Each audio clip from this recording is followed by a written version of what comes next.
नमस्कार, देवमाचं अति स्वागत आहे. आज आपल्याबरोबर श्री हेमंत बापट आहे.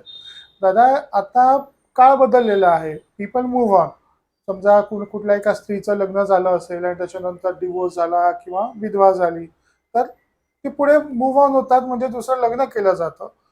असं पण असू शकतं की पहिल्या लग्नापासून अपत्य असणार. तर मग इश्यू असा येतो की जे कुळाचार कुळधर्म असतो, कारण दोन्ही वेळेला तिचं प्रॉपर रीतीप्रमाणे लग्न झालेलं म्हणजे ते लग्नाचे संस्कार प्रॉपर झालेले आहेत. नुसतं कोर्ट मॅरेज आपण ते नाही कन्सिडर करत. तर मग कुठला कुळाचार पाळावा, आता तिने कुठला कुळाचार पाळावा, तिची मुलं जी पहिल्या लग्नापासून आहे त्यांनी कुठला कुळाचार पाळावा, पहिल्या नवऱ्याचा की रिमॅरेज झाल्यानंतर दुसऱ्या नवऱ्याचा. जरा कॉम्प्लिकेटेड गोष्ट, जरा ती समजून सांगा. श्रीराम. सर्वांना नमस्कार. सरांनी जो प्रश्न विचारला तो एक वेगळ्या तऱ्हेने एक परत हाच प्रश्न मांडतो. मध्ये एक सगळ्यांना माहिती आहे 2019 आणि 20 मध्ये कोविडची आपल्या इथं साथ येऊन गेली. या साथीमध्ये बरेच जण नवीन लग्न झालेले होते किंवा ज्यांचा संसार नुकताच सुरू झाला होता. असे कित्येक जणांना आपले सांसारिक पार्टनर म्हणजे लाईफ पार्टनर हे गमवायला लागलेले आहेत. त्यांनी नंतर परत काही जणांनी लग्न केली, काही जणांनी तसंच राहिले की म्हणजे कुठे डिवोर्सचं कारण नव्हतं, भांडण नव्हती, पण एक नैसर्गिक गोष्ट घडली आणि आपला पार्टनर आपल्यापासून हिरावून घेतला. हा एक भाग झाला. दुसरी गोष्ट, काही ठिकाणी जसं सरांनी सांगितलं की एक व्यक्ती असं समजू आणि त्याचं लग्न झालं, 2 मुलं आहेत आणि पत्नीचं आणि त्याचं काही भांडण झालं आणि दोघांनीही डिवोर्स घेतला. पत्नीने दुसरं लग्न केलं. त्या दुसरं लग्न केल्यानंतर आपण कसं असतं की काही उदाहरण किंवा काहीचं स्पष्टीकरण देताना थोडंसं आपल्याला धार्मिक गोष्टीमध्ये आणायला लागतात. तर आपण असं धरू की एका विशिष्ट वर्गाच्या याच्याशी लग्न केलं आणि नंतर लक्षात आलं की आपण हा वर्गाशी करून योग्य नाही. आपण आपल्या धर्मातल्या लग्नाशी माणसाशी लग्न करावं. आता ह्याच्यामध्ये जी मुलं असतात की ज्यांचा काहीच दोष नसतो, त्यांच्या जीवनामध्ये ह्याचा काय फरक पडतो किंवा त्यांनी उद्या एखादं कार्य करायचं म्हटलं तर ज्याच्यापासून घटस्फोट घेतला आणि आता त्या माता भगिनींनी दुसरं लग्न केलं आणि दुसरा संसार तिचा उत्तम चालू आहे, तर पहिली मुलं त्या बाई बरोबर राहतात असं आपण समजू. कारण किंवा नॉर्मली कोर्ट कस्टडी आईलाच देतो. नाही, आपण असं उदाहरणार्थ दोन्ही धरू की आईकडे राहतात किंवा एक जण वडिलांकडे राहतो, एक जण आईकडे राहतो. आता आई त्याच्याशी लग्न करते, परत आपल्या नियमांनुसार त्याचं आडनाव बदललं जातं. घरामधल्या सगळ्या गोष्टी, धार्मिक गोष्टी आहेत त्या बदलल्या जातात. त्या अनुषंगाने त्यांचं जीवन चालू होतं. पण मुळात जो प्रश्न आहे तो आहे की हे बदलल्यानंतर त्या मुलाने जो पहिल्या नवऱ्याचा मुलगा असतो त्यांनी नक्की कुठल्या देवतेचं पूजन करायला पाहिजे, एक कुठला कुळाचार किंवा कुळधर्म स्वीकारला पाहिजे, ही दुसरी गोष्ट ह्याच्यामध्ये आली. तर याचं सरळ उत्तर असं आहे की जो पहिला नवरा असेल तोच कुळाचार त्या मुलाने स्वीकारला पाहिजे. कारण त्याच्या देहामध्ये जसं म्हणतं ना की मनुष्याच्या आई वडिलांची ओळख ही अपत्य जी असते ती आई वडिलांची ओळख असते. की जसं एखादं घटना घडल्यानंतर DNA वरनं टेस्ट करतात की याचे आई वडील कोण आहे, तसं ह्या ज्या मुलाचं जो पिंड असतो हे त्या कुळाशी कायमचा जोडला गेलेला असतो. म्हणजे आपण असं धरू की आई विभक्त झालेली आहे, तिने दुसरं लग्न केलेलं आहे आणि त्या मुलाच्या जीवनामध्ये किंवा मुलीच्या जीवनामध्ये काही अडचणी आहेत, तर तिने काय करायला पाहिजे. म्हणजे असं असून आपण 2 तत्व धरू की एकाचं देवता असेल तिरुपती बालाजी, की जी व्यक्ती आता त्यांच्या बाईंच्या ह्याच्यात नाहीये. म्हणजे आता ते दुसरं लग्न केलं, त्यांचं आहे कुठलं तरी भगवान शंकर. तर आता त्या खंडोबा पकडूया. हा पण उदाहरण कन्सिडर टाकू केलं आपण. जातं शेवटी देव सगळे एकच आहे, सगळे एकच. महादेवाचेच आहे. हा. मग सांगण्याचा तो कन्फ्युजन तिकडे येतो. हा. तर मग तो आपण ते पकडू. मग आता त्या मुलाने नक्की सेवा कोणाची करायची? तर त्या मुलाने सेवा इकडं पहिल्या वडिलांचे जे कुळ होतं त्याची करणं प्राप्त आहे. कारण काय की ते गुण त्या मुलामध्ये आलेले आहेत, की त्या वडिलांचं पूर्वज जे होते त्याचे संस्कार त्या वडिलांवरती झालेले असतात आणि तेच पुढं इकडं ह्या मुलाच्या गुणसूत्रांमध्ये असतात. तसंच आईचं जे आहे, मग ती आई म्हणली की नाही पण ते तिकडचं वेगळं होतं, आता इकडं कर, तर त्याचा जीवनामध्ये फरक पडतो, 100% पडतो. कारण मुलं ही काही त्यांची चूक नसते की यांच्या काही जीवनामध्ये घटना घडल्या, त्या मुळामध्ये तिथनं जेव्हा जन्म किंवा ज्या गोष्टी होतात त्याच्या अनुषंगाने चालल्या असतात. आता भाग असा आहे की हे जसं माणसाच्या बाबतीत झालं, जसं स्त्रीच्या बाबतीत झालं, तसं विरुद्ध पण होऊ शकतं, की स्त्रीचं जे मूल आहे त्या मुलाला सांभाळायला लागतं किंवा त्याला काय करायचं ते कसा, समजा त्या बाईंना मातृदोष असेल.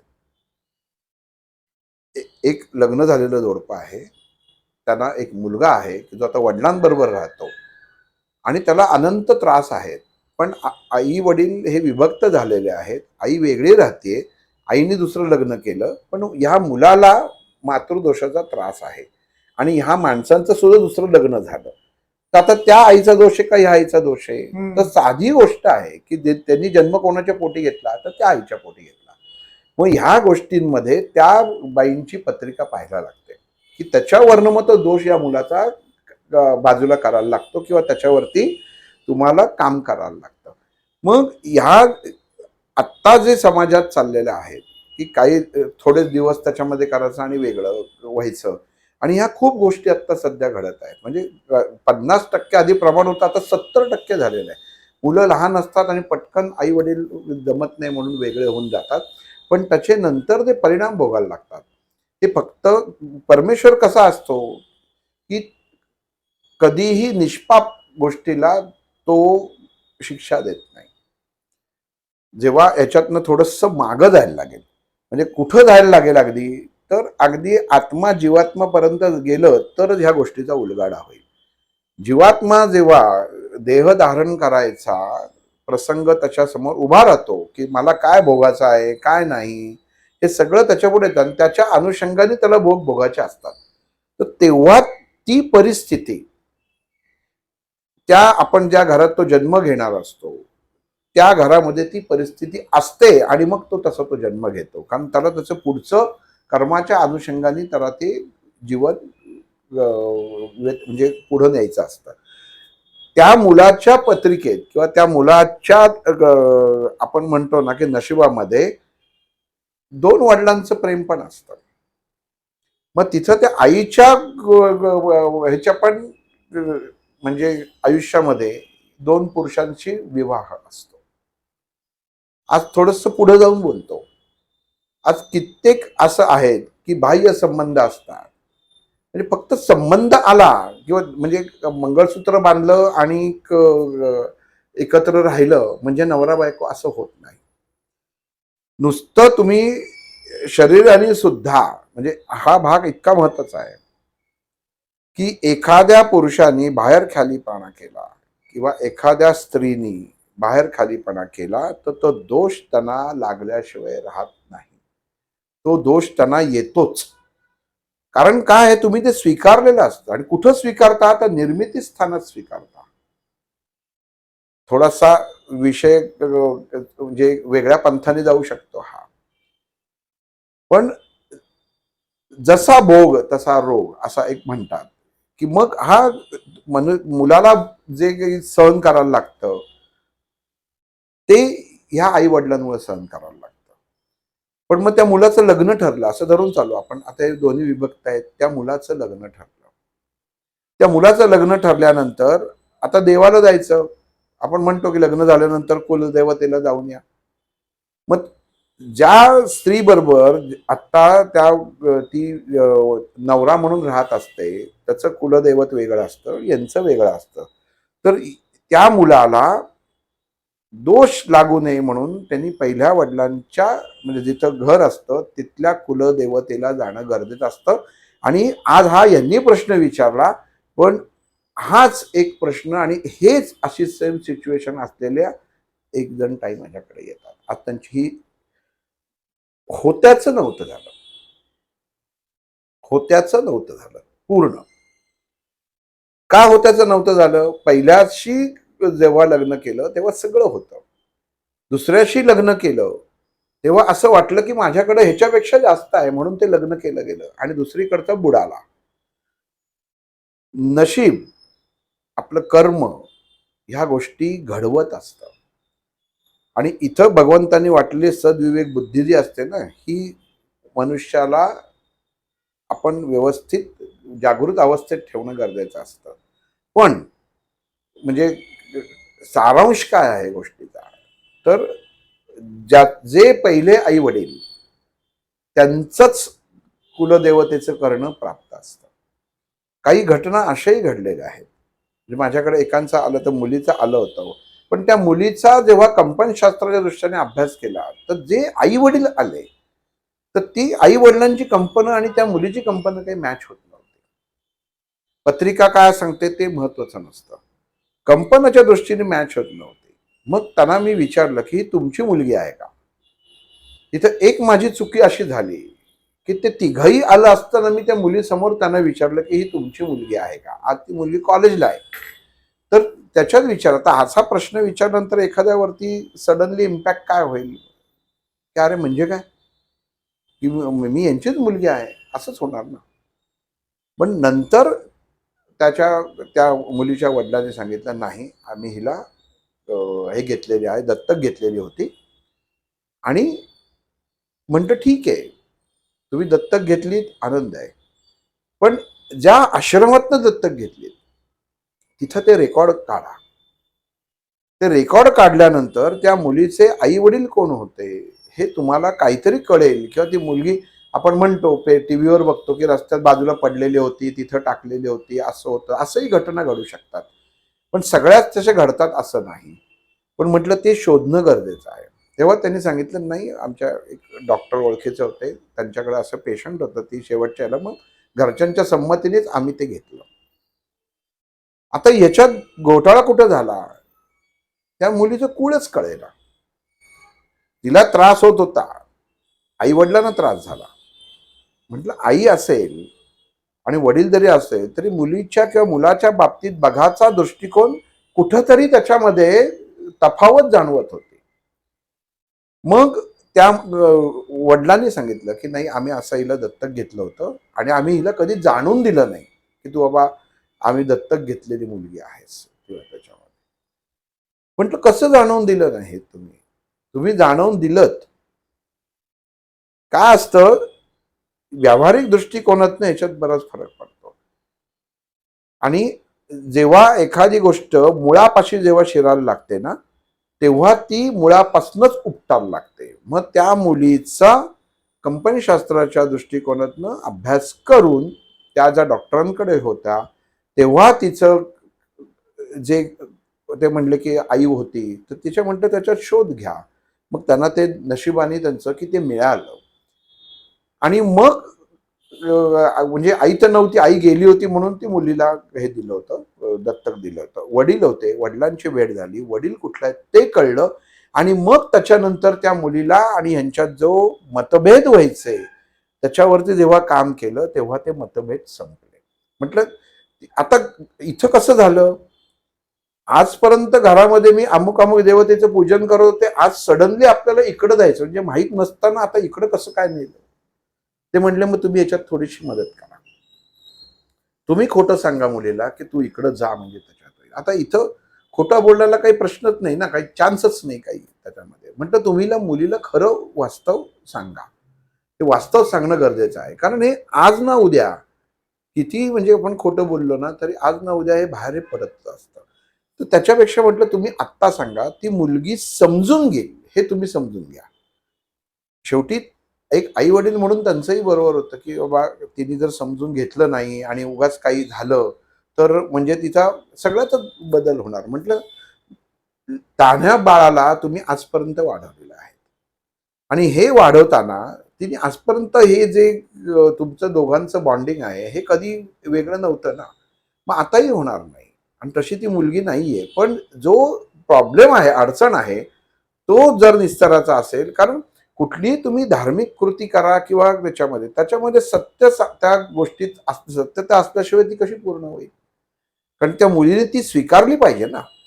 मी एखाद्याला सांगितलं की बाबा तू भीमाशंकरला जा आणि जाऊन ये, नुसतं दर्शन करणं वेगळं आणि भीमाशंकर ही तुझी कुलदैवत आहे असं जर सांगितलं आणि ते दर्शन करणं वेगळं, ह्याच्यात फरक असतो. तसं मग त्यांनी त्या मुलीला सांगितलं आणि त्या मुलीने स्वीकारलं की त्याच्यामध्ये काय, कारण सुशिक्षित व्यवस्थित हे असणार, डॉक्टरकीचं शिक्षण घेणारी मुलगी आहे. तिने ते सहज स्वीकारलं, त्याच्यामध्ये हे केलं, त्याप्रमाणे तिने जे काही करायचं होतं ते केलं. आज उत्तम सगळं व्यवस्थित आहे. पण हे जर टाळलं असतं किंवा तिथपर्यंत गेलो नसतो किंवा जे वडील म्हणले नाही आता कुठे शोधायला जाऊ, काय करायला जाऊ, तर ते पुढे गेलं नसतं. म्हणून काय असतं की आपल्याला ह्या गोष्टींचं भान ठेवणं खूप गरजेचं आहे. ज्यांच्या बाबतीत हे झालेलं आहे, असं घडू शकतं, अशा कित्येक घटना घडतात की घरामध्ये अडचणी असतात किंवा काही गोष्टी असतात, तर ह्या कुठनं काय गणित जुळलेली असतात ते सांगता येत नाही. म्हणून याचं कधीही आपण लक्षात ठेवा. आणि तुम्ही विभक्त झालात मनाने, मुलांचा दोष नसतो, तर मुलांना त्यांनीच आपण मार्गस्थ होणं गरजेचं असतं. आता ह्याच्यामध्ये एक गोष्ट अशी असते की असं धरून चालू की करोनामध्ये नवऱ्याचा मृत्यू झालेला आहे आणि बाईनी जन्माला घातलेलं आहे त्या बाळाला आणि त्या बाईने दुसरं लग्न केलं. आता काय सांगितलं, नवराही जिवंत आहे, बायकोही जिवंत आहे, तोपर्यंत त्यांनी तेच करायचं. मग इथं काय झालं, नवरा गेलेला आहे आणि त्या बाईनी दुसरं लग्न केलेलं आहे.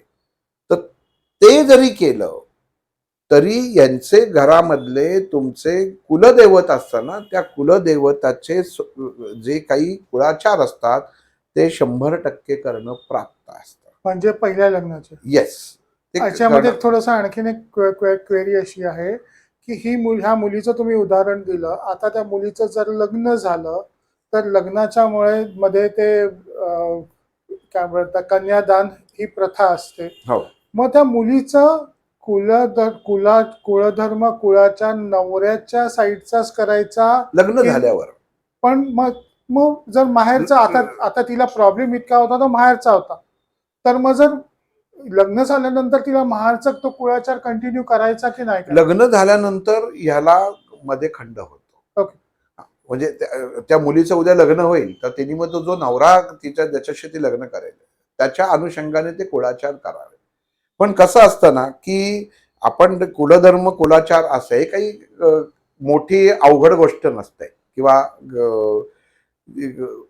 वाईट गोष्ट नसते. असे कित्येक जण आपण अंडरस्टँडिंगने, जेवढे आपण मुलांना म्हणतो की अमुक करत नाहीत, तेवढे आता अंडरस्टँडिंगने चालणारी मुलं सुद्धा आहेत त्याच्यात. तर ती कुलाचार 100% तिने लग्न झालेल्या नवऱ्याचेच करायचे. पण इथं तुम्ही नुसतं दर्शन घेतलं तर त्यांनी तुमच्या जीवनामध्ये फरक पडू शकतो. म्हणजे आता मी करतच नाही, मी जातच नाही कारण आता माझ्या नवऱ्याचा आहे, हे खरा मार्ग आहे.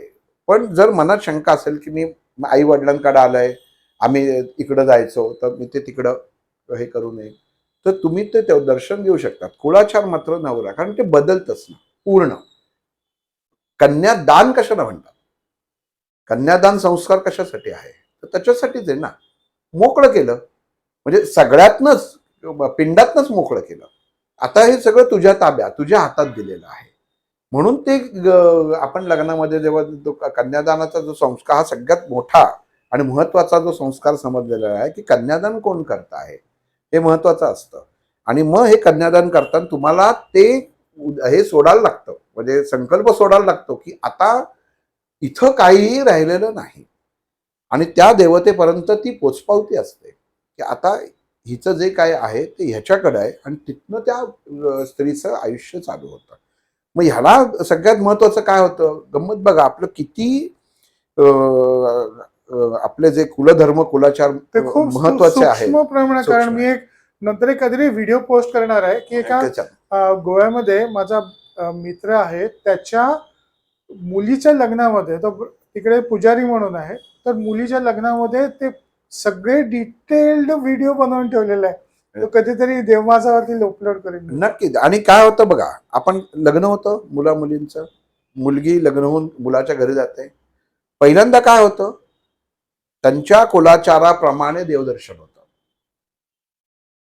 मुलाच्या देवदर्शनाला जातात का, तर नाही. सॉरी, म्हणजे त्या मुलीकडच्या देवदर्शनाला जात नाहीत. मुलाकडचं जे देवस्थान असेल, जो कुळ असा कुळाचार असेल, तिथं पहिलं पूजन केलं जातं. आपण जे म्हणतो ना की पूजा घातली का, घालणं म्हणतात त्याला. पूजा केली का म्हणत नाही, घालणं म्हणतात त्याच्यामध्ये. तर त्याला म्हणतो ती पूजा घातली का, आणि मग खरं वास्तविक नवरा बायकोंना शारीरिक एकत्र येण्याची परमिशन, की आता तू या कुळात आलेली आहेस, आता तुझं ते तिथलं संबंध संपलेला आहे आणि आता ह्या देवतेंना तू स्वीकारलेला आहेस, तू या घराची सून झालेली आहे आणि आता त्या अधिकाराने आता माझा मुलगा तुझ्या शरीराचा तुम्ही एकमेकांचे भोग घेऊ शकता. बघा, अशीच प्रोसेस जाते, अशाच अनुषंगाने सगळं जातं. म्हणून आपण जे सत्यनारायण किंवा ज्या पूजा करतात किंवा त्याच्यात जे काही काही ठिकाणी गोंधळ जागरण असतं सगळं, तर ती त्याच्यासाठी, म्हणजे ही प्रथा त्याच्यासाठी की हँडओव्हर मेथड थोडक्यात, की हा प्रोग्राम की तिथं मुलीच्या वडिलांनी तिकडं केला, कार्यालयात केला, आणि इथं त्याचं त्या देवतेला तिचा मान राखून तिचं पूजन करून आता ती मुलगी ह्या घरामधली झालेली, की तिच्या उदरामध्ये जे जन्म वगैरे घेईल ते ह्या कुळाचं घेईल, त्या कुळाचं नाही.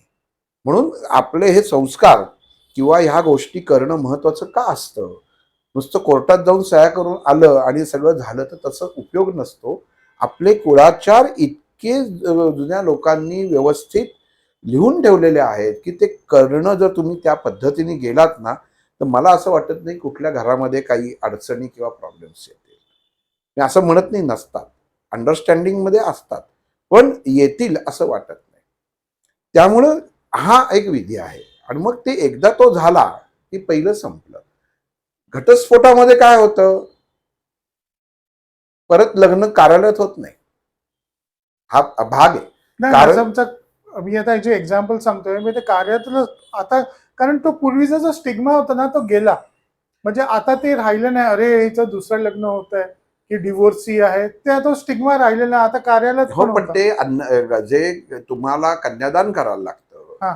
तर आता कसं असतं, काही ठिकाणी एखाद्या घरामध्ये अधिकारी पुरुष मुलगा जातो, हो. पण त्याचे आई वडील त्या मुलीशी इतके अटॅच असतात किंवा ती मुलगी त्यांच्याशी अटॅच असते की तिला करायचं नसतं, पण आई वडील सांगतात. अगदी चित्रपटात पण बघितलंय की आपण आमच्या नंतर तुझं काय, तर तू हे कर, म्हणजे तू दुसरं लग्न कर. आणि ते आई वडील तिला कन्यादान करतात आणि तिला मग ते जेव्हा संकल्प सोडून वेगळं करतात, तेव्हा हा विधी ज्या ठिकाणी होतो, घडतो, तेव्हाच मग त्या दुसऱ्या घरातलं त्या बाईला स्वीकार करायला लागतो, पण मुलांना नाही. ओके. मुलांना एक सांगा, नाही. याच्यामध्ये मुलीचा डिवोर्स झालेला आहे, मुली आईकडे आलेली आहे, मग तिचं काय, त्यांचं काहीतरी, तिचं काहीतरी बरोबर मॅच होत आहेत, वाईव्स मॅच होत आहेत, मग तिने डिसाईड केलं की चला मी आता परत लग्न करते. मुलाकडे ती आई वडिलांकडे असते, मग आई वडील परत कन्यादान करू शकतात का? नाही करू शकत. कसं करतील, एकदा ओके. सुपूर्त केलेलं आहे ना.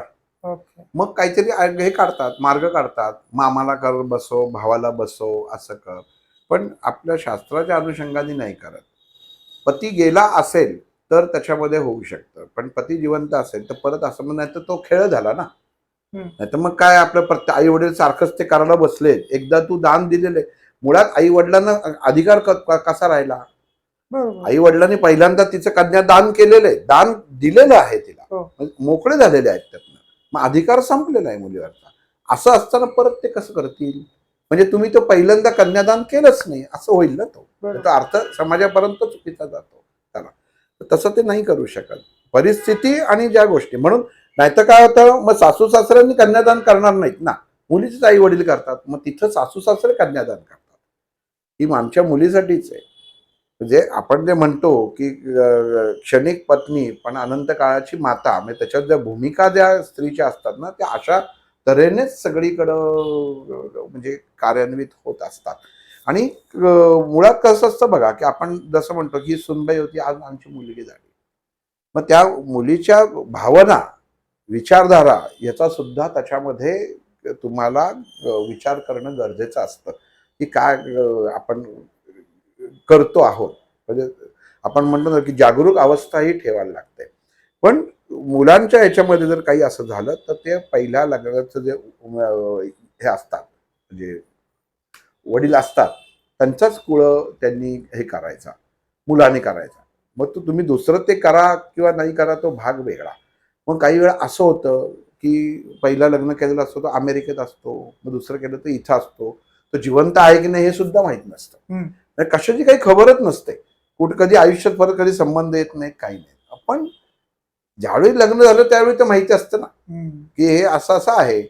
मग त्या मुलाने ते करणं प्राप्त आहे. मुलगी असेल तर तेवढा इश्यू येत नाही. लग्न होईपर्यंत ते वडिलांचंच करायचं. लग्न झाल्यानंतर तिचं गणितच बदलतं. पण तोपर्यंत मुलांनी हे करणं प्राप्त आहे. अगदी निश्चित प्राप्त आहे. आणि काय होतं, ह्याच्यात तुम्हाला गंमत सांगतो, की जुन्या काळी आपण जर बघितलं तर बऱ्याच बायका विधवा व्हायच्या लवकर. म्हणजे मोठमोठ्या, म्हणजे 40, 45, 50 वर्षाचा नवरदेव आणि 15 आणि 8, 9, 10 वर्षाची मुलगी, त्याचं लग्न त्या ह्याच्याशी करून द्यायचं. कॉमन होतं. याचं कारण असं होतं सगळ्यात महत्वाचं म्हणजे, की मानसिक रित्या ती स्थिरता राहावी. कारण मनुष्य जो आहे, मनुष्य स्वभाव आहे हा खचतो. आपण जर कधी असा विचार केला का, की 40-45 वर्षाच्या माणसाचं लग्न या छोट्या मुलीशी कसं काय केलं? मोठ्या मुलीशी करून देणं गरजेचं होतं. की जिला काही कळतच नाही, तिचं खेळाबागडाचं वय आहे, तर ती जो वडीलधारा आहे अशाशी तिचं लग्न करून दिलं. असे कित्येक उदाहरण आपण कायम बघितलेले आहेत. त्याचं कारण काय असायचं, की त्या मनुष्याची विचारधारा, त्याचा संयम, त्याचा जीवनातला तोल ढळू नये, हे त्याच्या पाठीमागं सगळ्यात मोठं कारण असायचं. की घरामधलं तोल ढळू नये, त्याचं आयुष्य उत्तम चालावं, असा त्याच्या पाठीमागं एक भाग होता, असं मी एकांकडनं ऐकलेलं होतं.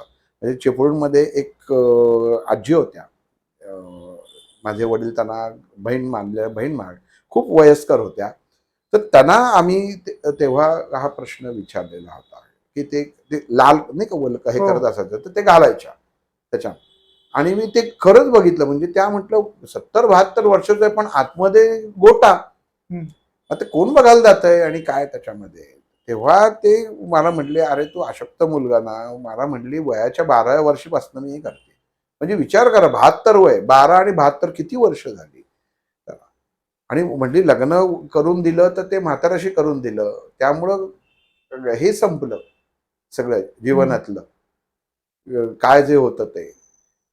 ते इथं समाजाकडे बघायचा जो दृष्टिकोन असतो किंवा काय असतं, सुरुवातीला केस काढले जायचे, तर ते का काढले जायचे, तर एक बघा तुम्ही साधं डोळ्यासमोर एक कृती आणा, एक स्त्री आहे आणि तिचे सगळे केस काढले, तर तिची जी विद्रूपपणा दिसतो ना, त्यांनी मनुष्याची वासना ही कमी होते किंवा जाते.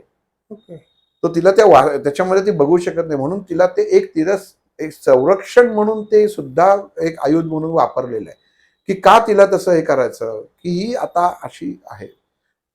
आपल्याला एखाद्या पुरुषाला किंवा स्त्रीला जेव्हा पुरुषाला स्त्रीला पुरुष हवा असतो, तेव्हा तिचं त्या विरुद्ध लिंगाप्रती एक विशिष्ट प्रकारची अपेक्षा असते, की असं सुंदर दिसायला, असं हे असावं. पण जेव्हा ते विद्रूप केलं जातं, तेव्हा तुम्हाला त्याच्यामध्ये आता कित्येक नट्या आहेत बघा, कॅन्सरच्या पेशंट आहेत, की ज्या दिसायला सुंदर, की लोक अगदी वेडी व्हायची, पण कॅन्सरनी गेलं केस जातात. मग त्याच्यानंतर बघितल्यावर त्यांचा दृष्टिकोन बदलतो. मग इथं ते त्याच्यामध्ये आता लालच कापड का, हा पण सगळ्यात महत्वाचा भाग आहे. तर ते तुम्ही हे बघितलं असेल, ते कापड बघितलं असेल, की ते असं जोड नसायचं, म्हणजे खालपासनं वरपर्यंत ते अख्खं कापड असतं. आणि ते असं जाड कापड असतं, म्हणजे ते अंगाला चिटकत नाही. तर ते त्याचे एवढ्यासाठी असतं, की ती तुमच्या देहामधली उष्णता, ऊर्जा हे नियंत्रित ठेवतो तो रंग. ओके. म्हणून त्याच्यासाठी असतं की पुरुषाचं झालं पण त्या स्त्रीलाही वासना उत्पन्न होतं कामा नये. म्हणून ते त्याच्यामध्ये ते हे घालतात. आपण असं कधी प्रश्न आपल्या मनात येतो का की एखादे साधू आणि असेल केशरी किंवा लाल हे वस्त्र का परिधान करतात, इतर का नाही करत? तर त्याची कारण ती आहे की ऊर्जेचं केलेलं नियंत्रण हा सगळ्यात त्याच्यामधला भाग आहे की रंग हा ऊर्जेचं नियंत्रण करत असतो. आज उन्हाळा झाला तर आपण पांढरं वस्त्र घातलं तर आपल्याला ऊन लागत नाही, काळं घातलं तर लगेच तुम्हाला लागतं का? तर ते शोषून घेत. तसं रंगाचं आपल्या देहाशी असलेलं एक जे नातं आहे त्या अनुषंगाने सगळे हे ड्रेस ठरवले गेलेले आहेत, कशा पद्धतीचे हवेत, काय हवेत ते. म्हणून ते आपण इंग्रजांचं तुम्ही सैनिक बघितला असेल, ब्रिटिश सैनिक, त्याची जी टोपी अशी उंच असते, तो तो लहान असतो पण ती टोपी उंच असते. आपण साधी छोटी टोपी घातली तर आपल्याला सांभाळायला येतो, पण ती टोपी हे करत असतो का? तर त्यांच्या स्वभावानुसार एकाग्रता साध्य करण्यासाठी असते. त्यांनी जेवढं तुम्ही त्याच्यामध्ये आपण म्हणतो ना उंच, तेव्हा तेवढी मनुष्याची एकाग्रता जास्त साध्य होत राहते. आपण कधी जे ऋषीमुनी असतात त्यांचे हे बघा केस बांधलेले असतात, इथं डोक्यावरती बांधलेले असतात, ते स्थिरता असते त्याच्यामध्ये. आणि जे उग्र साधू असतात किंवा अघोरी साधू असतात त्यांचे केस मोकळे असतात, सोडलेले असतात. त्याच्यामध्ये का असतात? तर ते त्याच्या देहामध्ये उत्पन्न होणारा अग्नी हा अनियंत्रित असतो आणि जे वरती बांधतात ते नियंत्रित असतो. म्हणून हा वेशभूषा हा सुद्धा त्याच्यामध्ये महत्वाचा भाग असतो. लग्नामध्ये सुद्धा कुठले कपडे कुठल्या वेळी काय घालावे, कशा पद्धती, अंतरपाठ सुद्धा लोकांना माहित असतं. किती किती लोकांना माहिती असतं की अंतरपाठ का धरला जातो.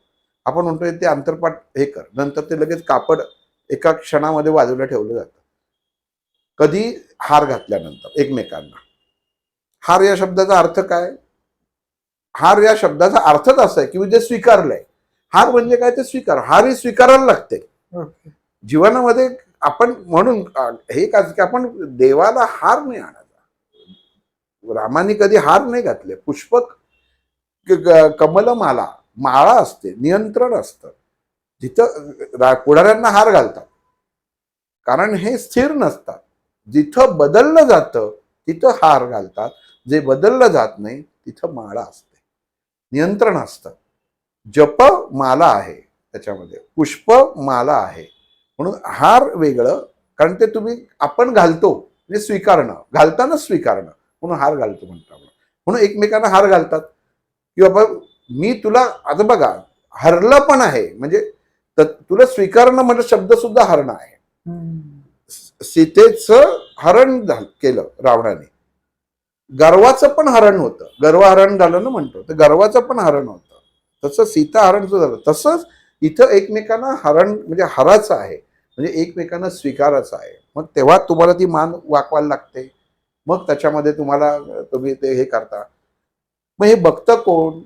तर नियंत्रित केलेली माळा, म्हणजे ज्याला मुंडावळी आपण म्हणतो. मुंडावळ्या का बांधतात? तर आज्ञाचक्र आणि तुमच्या विधींमध्ये होणारी जी अग्नीची कंपन आहेत हे नियंत्रित ठेवण्याचं काम ते मुंडावळी करते, स्थिर ठेवते. ते असं बघा, तो माणूस आपलं मुंडावळी सारखी अशी करत असतो, ते येतो, त्याला धागा लावलेला असतो, रेशमाचा गुंडा लावला का लावलेला असतो? तर तो वास्तव स्पर्श करतो. तो असा झाला ना की तो स्पर्श करतो, आपल्याला खाजव सरळ करतो. म्हणून स्थिरता येण्यासाठी मुंडावळी का बांधायची? तर मुंडावळी म्हणजे स्थिरता, म्हणून मुंडावळी बांधली जाते. मग हा भाग झाला, तो भाग झाला. मग त्याला आपण अंतरपाठ जे म्हणतो. अंतर म्हणजे आत, अंतर म्हणजे तुमच्यामधलं असलेलं अंतर, म्हणजे हा सुद्धा येतो. पण त्याच्यामध्ये असलेलं पाठ म्हणजे स्थिरता, म्हणजे पृथ्वी तत्व. पाठ, आपण बसायला पाठ घेतो, म्हणजे ही कसे एक एक शब्द घुसत घुसत इथपर्यंत लांब जातात की त्याच्यात आपण कधी म्हणतो का मी पाठ का घेतला बसायला? पाठ कशाला पाहिजेत? तर ती त्याच्यासाठी पाहिजे. पाठ म्हणजे स्थिरता.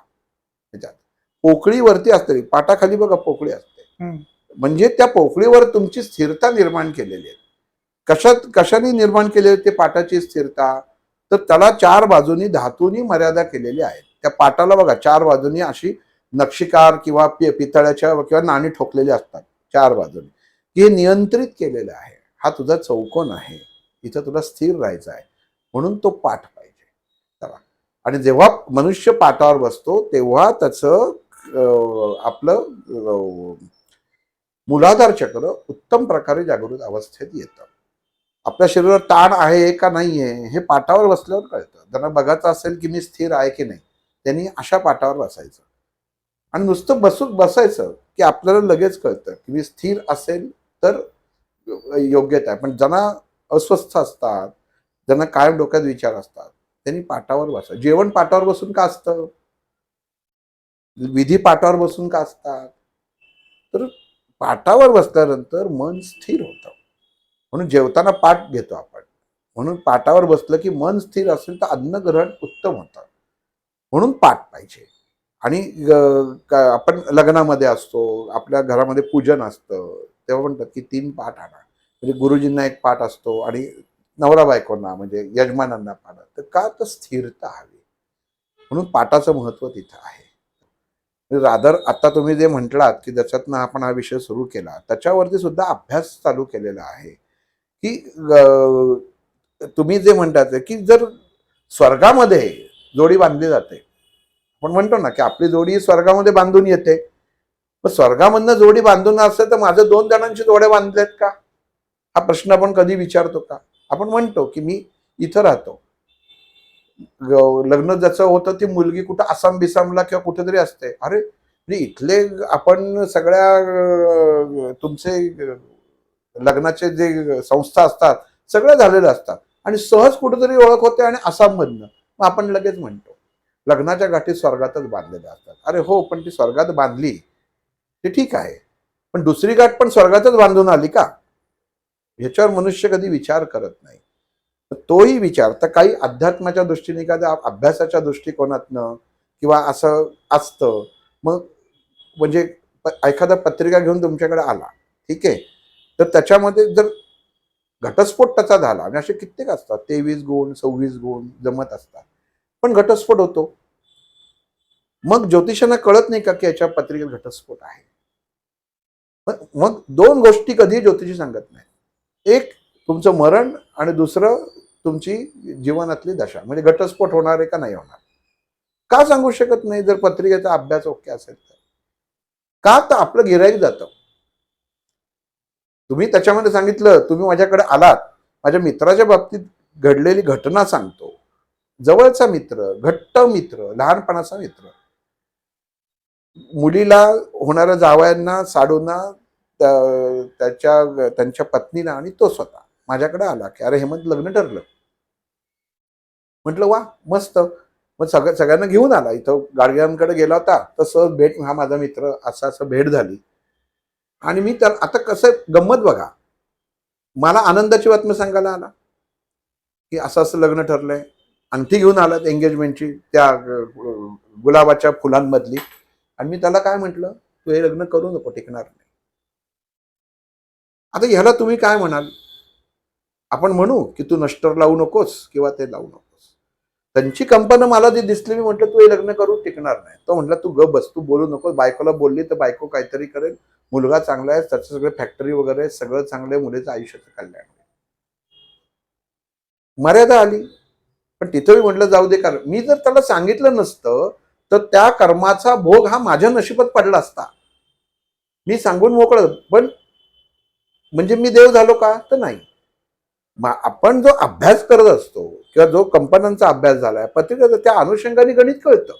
ते त्याला सांगितलं, सगळं उत्तम होतं, सगळं छान त्याच्यामध्ये झालं.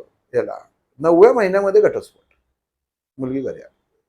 मग त्याची बायको आणि हे आले की अरे अहो ते असं असं. म्हटलं होणारच, घटस्फोट फिक्स आहे. हे लग्न, ह्याच्यावर उपायच नाही, हे फिक्स आहे, अगोदरच सांगितलं होतं. हे त्यांना आश्चर्य वाटलं. कोणाला? म्हटलं त्याला, मित्राला नाव म्हणतो, त्याला घेऊन या. म्हटलं हा बोलला होता, संपलं म्हटलं. आता एक सांगा ना, हे आपल्याकडे खरंच आता वेळ कमी आहे. एक सांगा, जर असं असं प्रकरण समोर दिसतंय आणि दोघं जण, नवरा मुलगा आणखी मुलगी हट्टालाच भेटले की बाबा आम्हाला लग्नच करायचं आहे, तर मग असे काही थोडक्यात काही असे सांगा, काही उपाय आहेत का की कुठली पूजा सांगितली किंवा असं काही केलं नाही, की कसं असतं वाचू याच्यामध्ये, शकेल असं काय? एक लक्षात घ्या, तसं जर असतं ना तर 2 पी टाईप मटेरियल जेव्हा असतात, तुम्ही एक सायन्सच्या दृष्टिकोनातनं 2 p टाईप मटेरियल मला एकत्र बांधून दाखवा. ती बांधलीच जाणार नाहीत. त्याचे गुणच ते आहेत. ती एकमेकांच्या विरुद्धच फेकली जाणार. जेवढी जवळ येणार तेवढीच फेकली जाणार. इतका सिंपल त्याच्यामध्ये आहे. मग त्याच्यामध्ये हे टिकण्यासाठी तुम्ही मग अमुक पूजा करा, मग तमुक पूजा करा. हे म्हणजे त्यांना फसवण्यासारखं होतं. त्यांनी तो मला म्हणला, "अरे तुला ती मुलीसारखी आहे." म्हटलं, "एक्झॅक्टली मुलीसारखी आहे, म्हणून तर तुला सांगतोय. ह्याच्यात काहीही करता येणार नाही. ही काळ्या दगडावरची रेघ तुझ्या मुलीचा घटस्फोट होणार." मग ते झाडाशी लग्न लावून देतात, पिंपळाच्या झाडाशी ते काही त्याच्यामध्ये त्याला काही नाही. ते आता ती नवीन कुंभ यज्ञ लग्न. आता 10 पैकी 9 मुली कुंभ लग्न. कशासाठी पाहिजे? उगाचच काहीतरी एक जण त्याच्यामध्ये करतात आणि त्याच्यामध्ये सगळ्या त्या 10 गोष्टी हे केल्या जातात. तुम्हाला सगळ्या अनुषंगाने बघेल. शेवटी तुमचा कर्म काय आहे तो भाग हा असतोच. पण नुसतं असं बघून चालत नाही. कुठलाही संसार किती उत्तम किती म्हणला ना तरी तो तसा नसतो. भांड्याला भांड हे लागतंच. आणि तुम्हाला संसार इज द ऍडजस्टमेंट ही तुम्हाला करायलाच लागते. पण जरला तर आज घटस्फोट होण्याची सगळ्यात महत्वाची कारणं म्हणजे काय की शिक्षण आणि कुठल्याही कामाच्या सवयीच नाही. एखाद्या मुलीलाही जर कामाची सवय नसेल, ती कामासाठी 12 तास 24 बाहेर असेल, 14 तास बाहेर, आणि संध्याकाळी आल्यावर त्या नवऱ्याची अपेक्षा असेल की तिने आता स्वयंपाक करून पण वाढावं, सगळं करावं आणि हा फक्त घेऊन ना, तर तसं होत नाही. तर सगळ्यात रूट पर्यंत आपण जात नाही. कारण म्हणजे लग्न ठरवताना तुम्ही हे करा ना, दोघंही जण सॉफ्टवेअरमध्ये काम करणार आहे, त्याचा अर्थ दोघांना 12-14 तास काम करायचं आहे. दोघांच्या ड्युटी वेगवेगळ्या असतील, तर नॅचरली तुम्ही साधा विचार करा, दोघं हे होऊ शकणार नाहीये. मनुष्य करत नाही तो विचार. मग त्याच्यामुळे या सगळ्या गोष्टी पुढं येतात. त्याचे घटस्फोटाची कारणं आज ही आहेत. श्रीराम.